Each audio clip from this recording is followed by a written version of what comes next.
Are you sitting comfortably?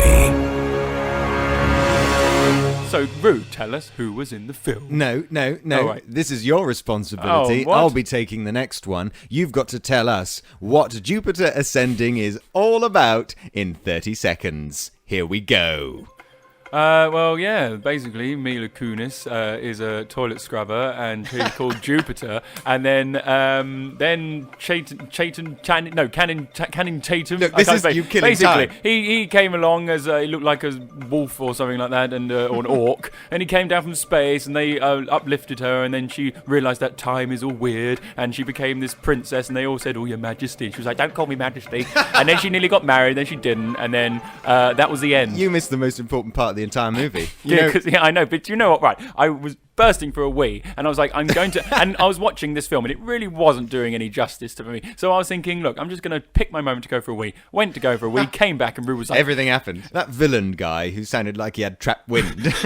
it was thingy from it was Stephen Hawking. It wasn't actually Stephen.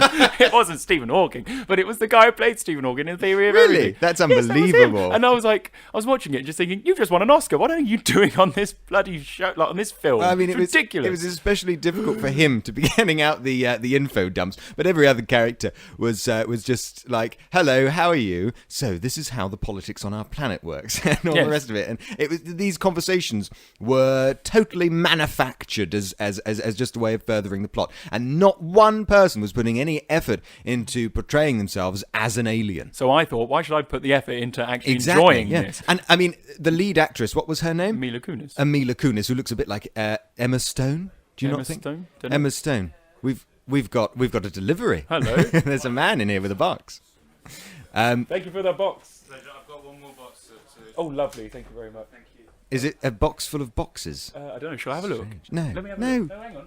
Oh, it's full of CDs. CDs, Ooh, movies. Oh, no. Maybe. I don't know. Who knows? I'll have a rifle through those. What was I saying? Yeah, Yes, Mila she looks Kunis a bit looks like like Emma Emma Stone. I was going to say, the No. others didn't try to look like or sound like aliens.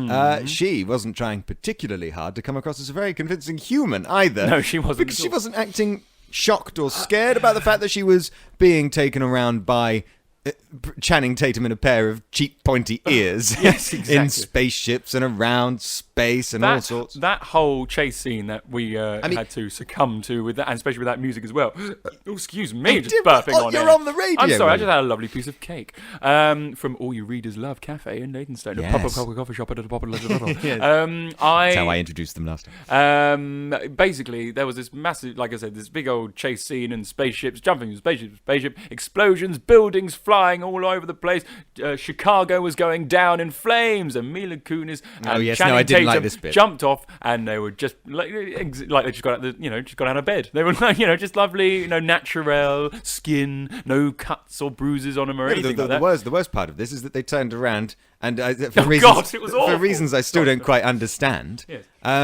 The city magically repaired Yeah, itself. because that's where I lost it. That's why I was like, I'm going for a wee. Basically, because she was like, look at Chicago. It's going to take years for that to be rebuilt. And Channing Tatum went, no, it won't. And she looked out the window, and all the buildings just magically came back I to feel life. like he should have given us a Miranda-style wink to the camera, like Austin Powers does. I don't know if that didn't Like work, just actually. acknowledging that was just a ridiculous idea. And it all just... And I It's was- very Doctor Who to do that sort of thing. I just and thought, they I'm didn't done. even put the effort in to come up with some sort of excuse like, if they believe, if they all say one word together all at once, everything will be okay again. They just said, well, everything's fine. And we won't say why. Yes. It's like with that magical spray that Sean Bean God. did. Oh, Sean Bean's in the film. Yeah. He just comes out with his Scottish accent, What's all it? being in front of all these American people. It just doesn't really fit, does it? All these people are run.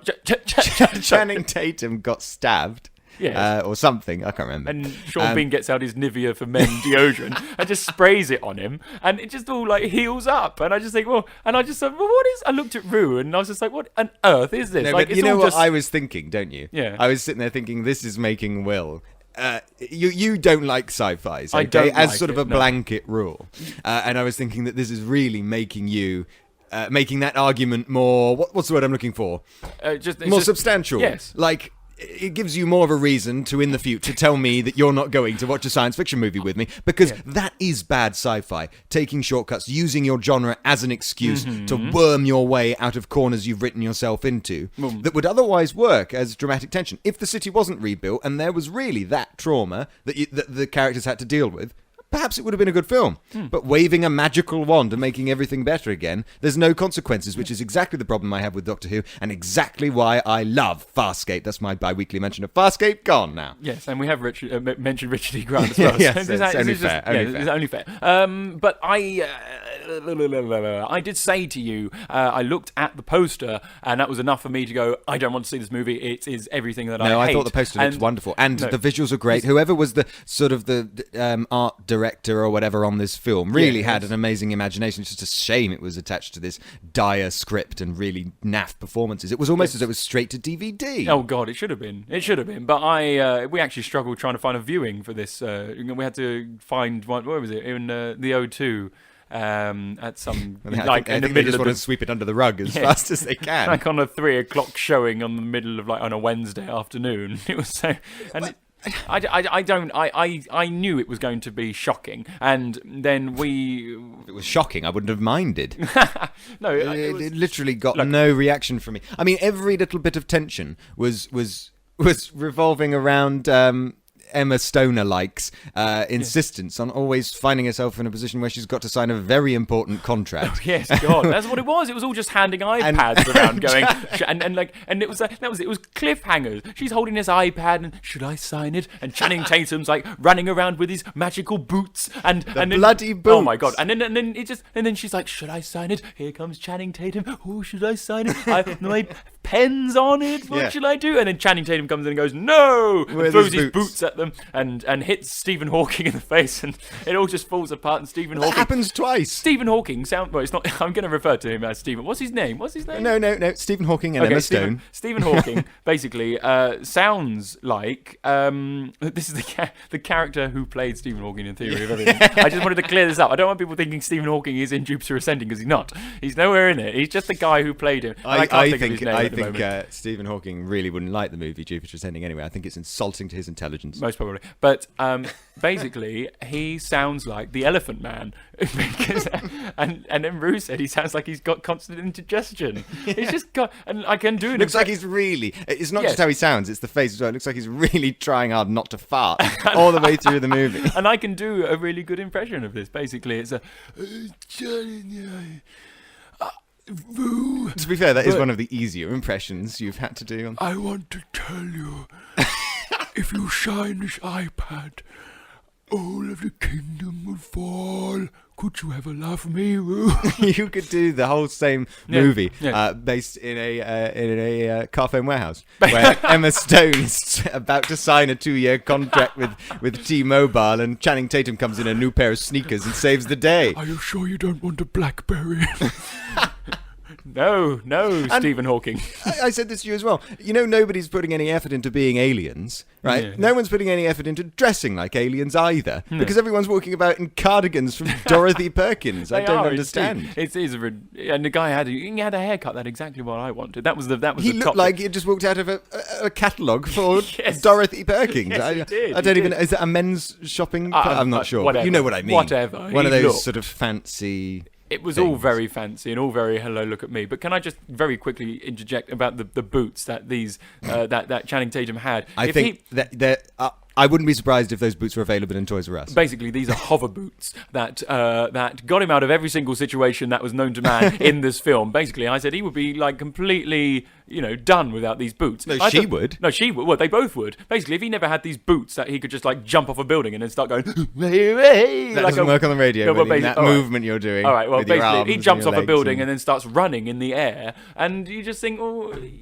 I could just imagine if he didn't have those boots, what would the film be? What would it be? They'd all be dead. It'd be Channing Tatum's search for some gravity boots. Yes. And Stephen Hawking would rule the land with his lizard friends. Yeah. Oh, these big old lizard crocodiles in suits going, hello. My biggest problem, though, is that Channing Tatum was always saving the day in his boots, while Emma Stoner-like was just sort of reduced to climbing ladders and things. Yes, she was. She was just like always trying to escape the problems. And then coming out looking like, she's just got out the shower, like all nice and cleansed and all like lovely skin. This is why Farscape is a superior science fiction television program, because yeah. no woman on Farscape is ever really sort of damsel in distress. They all stand their ground and they're all capable in a fight, more so than the men on a lot of occasions, actually. And this is why Richard E. Grant could, pull it off much better than any of those people. Richard E. Grant? Yeah, well, you're saying Farscape, I say Richard E. Grant. This is how it works, really. Richard E. Grant, actually, that bloke in Jupiter Ascending with the Wind reminded me of Richard E. Grant. Did he? Yeah, I thought Richard E. Grant could do this. No. Yes, Richard E. Grant's very sort of... isn't he? No, he's not. Isn't he? He's very like, hello. Well, we should get him on the show. Yeah, we'll get him to do it.